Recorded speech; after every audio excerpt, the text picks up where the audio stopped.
And we're live here with race number 2, duel number 2, to set this time the outside lane for the Daytona 500, a great American race this weekend. And yeah, pretty much the same setup as last time, 20 laps. This determines positions 4 through 42 on the outside lane. And this race, we have Sterling Marlin, who's going to be rolling off first. His position's guaranteed. He will be rolling off position number 2 for the Daytona 500. So, our top 10, it's going to look pretty simple here. We've got Sterling Marlin on the pole. Obviously, we've got Harry Gant second. Rusty Wallace with a very surprisingly strong third. Ernie Irvin fourth. Eddie Bierschwale in fifth. Great to see him up this far. We have in 6th, I believe that is now Wally Dallenbach. That is. In 7th, we have Jeff Bodine. 8th, Dave Marcus. 9th, Bill Elliott. And 10th, Kyle Petty. Gentlemen, start your engine!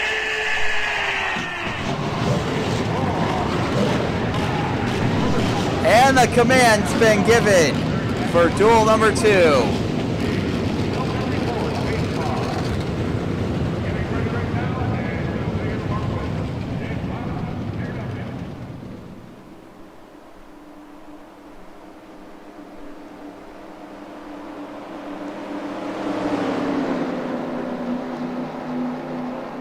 Gonna roll them off just like last time.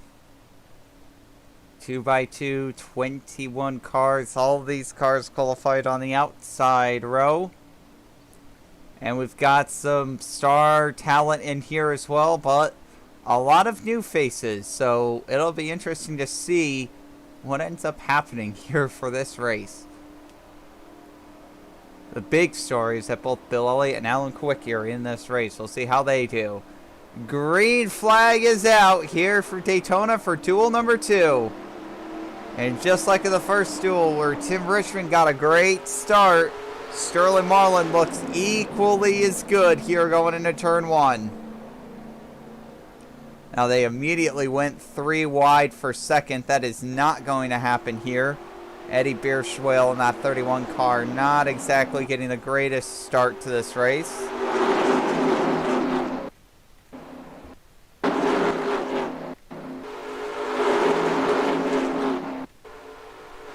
As we go back to the front, Harry Gant trying to pass Sterling Marlin.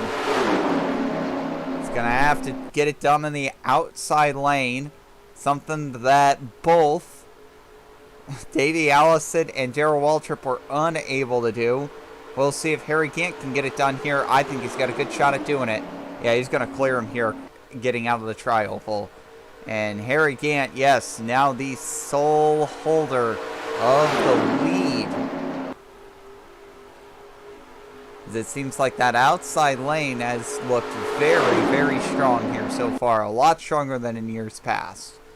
It's going to flip the entire dynamic of the race. The outside lane's going to be this strong. And this race, it's looking even stronger than the previous 2 so far in the Speed Weeks. We are going to be in for quite a different race than what we're used to for the Daytona 500. 3 wide for second. Sterling Marlin not in the greatest place. And your outside pole sitter is going to start falling through this pack very quickly. It'll be interesting to see if they decide to go with Marlin or if they go with Irvin. And it looks like they're actually going to go with Irvin. You know, they actually drop down and go with Marlin in the turn. Or will it not matter? Now Wally Dallenbach's stuck in the middle, as Marlin's able to get himself situated. That 33 car looks pretty fast. As soon as you say that, Bierschwale down on the bottom. He's got 3 very fast Ford Thunderbirds on the inside line. Jeff Bodine, Bill Elliott, Alan Kowicki. I wouldn't want anyone else pushing this car, except maybe Mark Martin, because that team seems to have an unbelievably good super speedway package at points. I mean, you figure Davey Allison and Mark Martin in the Prelude race, they were racing side by side that whole time. We saw Harry Gant be able to go right around the outside of Sterling Marlin. Maybe the outside lane strong enough to the point where it's actually an impressive feat where the driver on the inside could hang in there.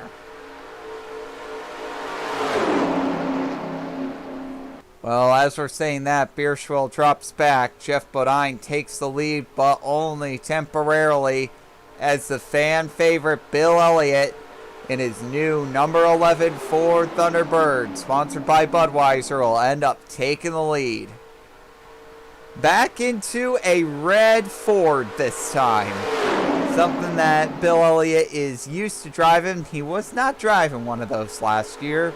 It was so weird seeing him drive the blue car. It was definitely a change in pace seeing him drive the blue car. It's just crazy.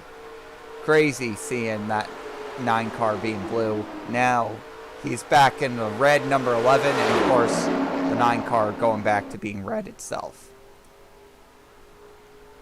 Phil Parsons now leading a couple of Oldsmobiles, himself and Bobby Hamilton to the lead.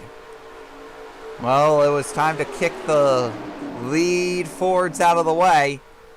Now, let's see if this outside lane is going to be able to gain momentum here with 3 very strong Ford Thunderbirds on that outside lane. No. They're not able to get it done.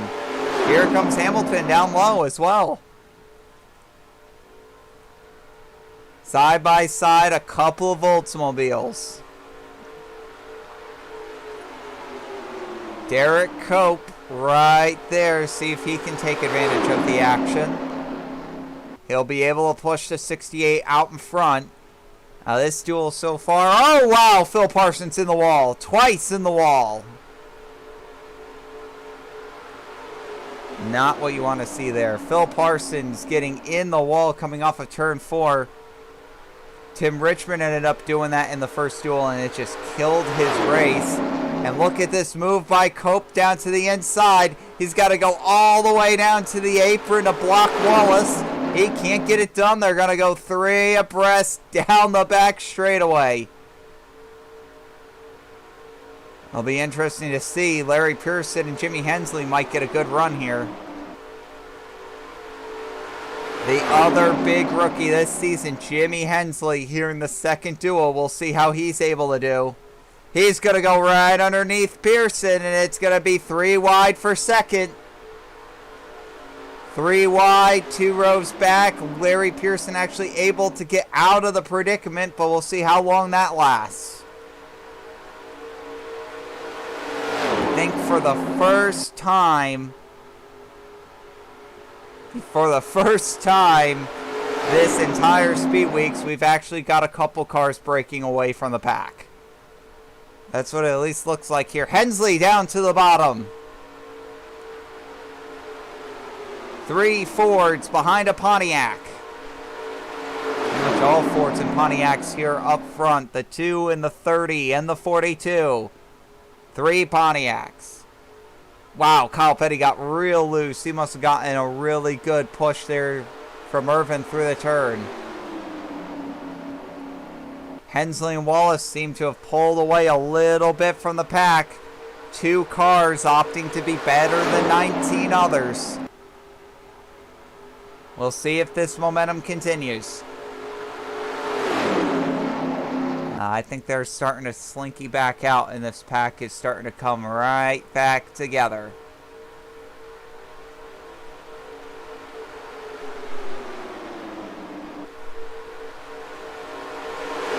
Hensley now forced to the outside lane. Here comes Irvin. Right behind him, number 71, Dave Marcus. And right behind him, brand new team this season, the Joe Gibbs number 18 Chevrolet of Interstate Batteries, Dale Jarrett.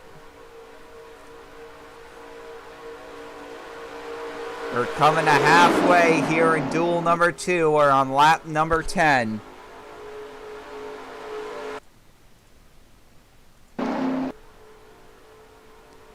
Right now, Dave Marcus is getting a good run down the back straightaway. He might have a shot at leading this lap. No help on the outside for Wallace as Marcus is going to clear him. He's got to keep Jarrett behind him, and Jarrett, a very good big track racer. And here we go, Jarrett down to the bottom. And Dale Jarrett's going to take that Interstate Battery Chevrolet to the lead here in duel number 2.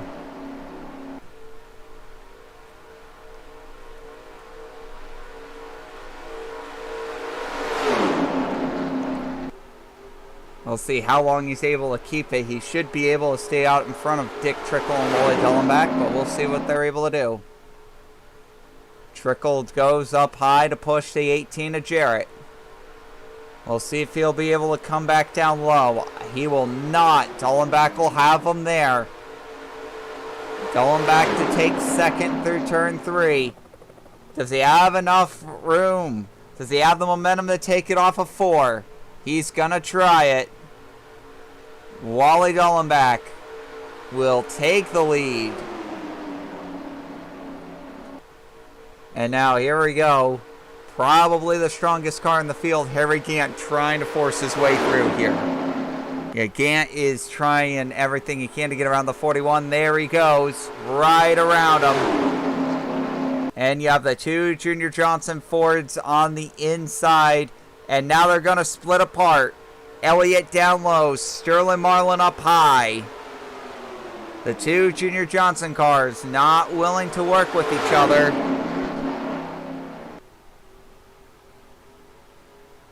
And here comes Elliott down to the bottom.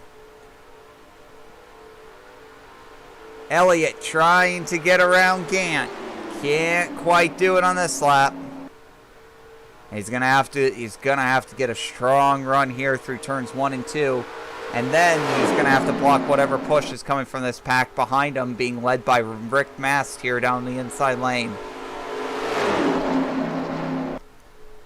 It's Awesome Bill from Dawsonville.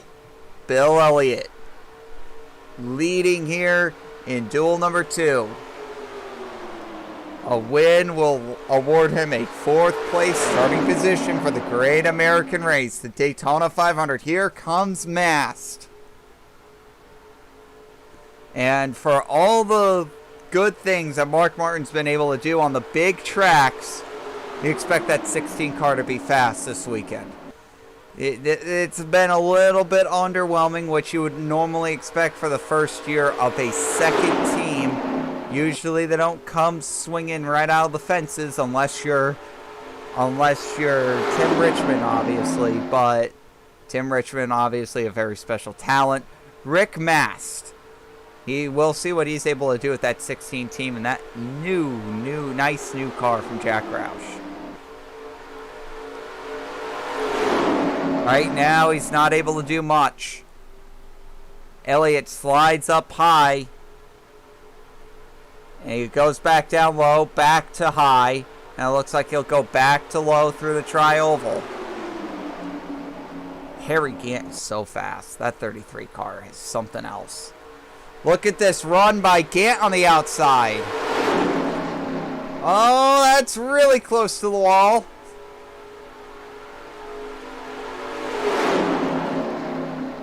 Oh boy, Elliott and Gant are going to get a huge run here coming off of turn 2.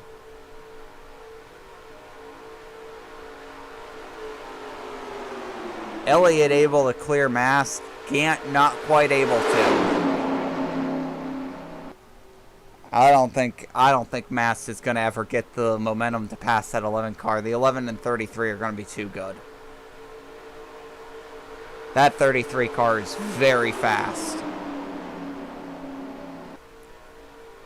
Just another car to watch as a force to be reckoned with when it comes to the Daytona 500. Harry Gant can very easily win his second. Of course, he ended up winning the 1984 Daytona 500. He could very easily win it again.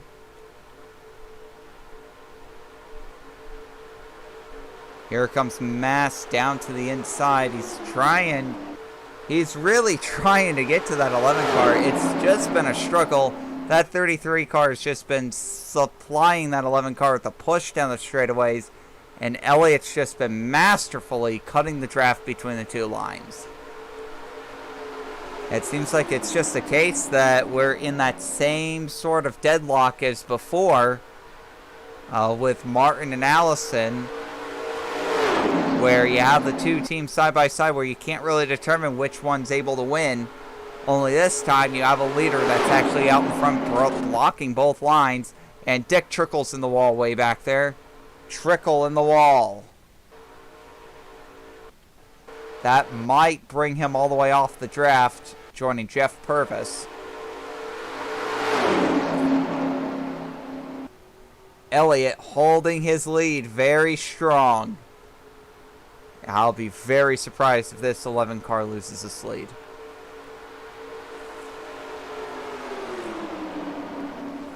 I think it's going to really require moving the heavens and the earth to get Elliott out of this lead. He's just looked completely dominant since he's taken the lead. Rick Mess can't get anything done, and nobody really wants to go 3 wide on anyone. So things are a little stuck right now.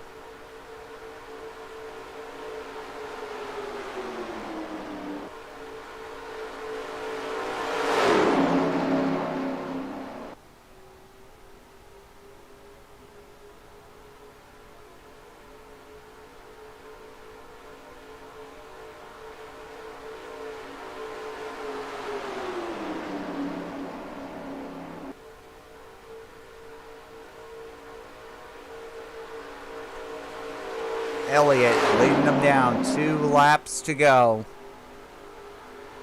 We're pretty much just watching the laps tick away as this really has become a formality for this 11 team. I thought Mast was going to be able to get around the 11, but no. Elliott just gets a nice shove from the 33 down the back straightaway, and Elliott's clear. And Gant was almost clear there too. Coming off of turn 4, Elliott just 1 lap away from securing his victory. A very dominating victory here in his duel race. White flag, 1 lap to go.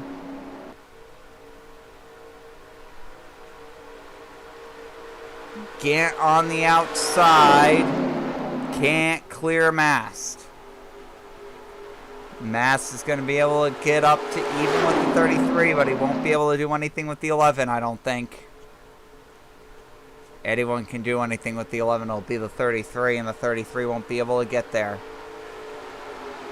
Gant trying to get the momentum on the outside lane. It's not going to work. Coming off of turn number 4, Bill Elliott. He'll block both lines as he puts on an absolute clinic on how to drive at super speedways. Elliott still got it, and he's got himself a win here in duel number 2.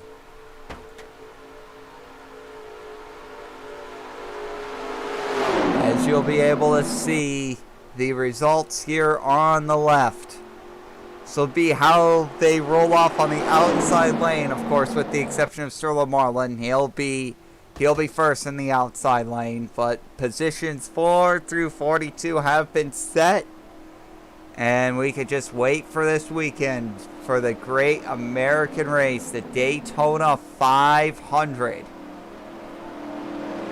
Well, that will conclude the coverage here for duel number 2. We will see you for the Daytona 500.